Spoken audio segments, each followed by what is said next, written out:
Now, before you launch your agent into the wild, here are a few tips to keep it running smoothly.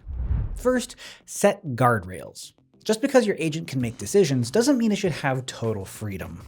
Be clear and specific in your system prompts. Spell out what it should and shouldn't do, and keep its focus narrow.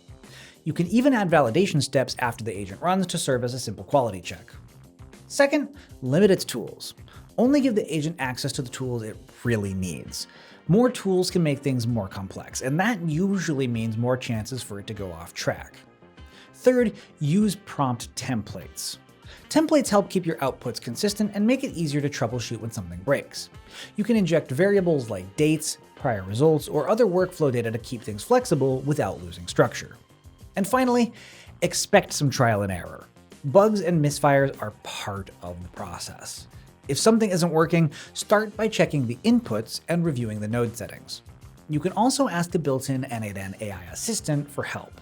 Many errors actually include a quick action button for AI-generated suggestions.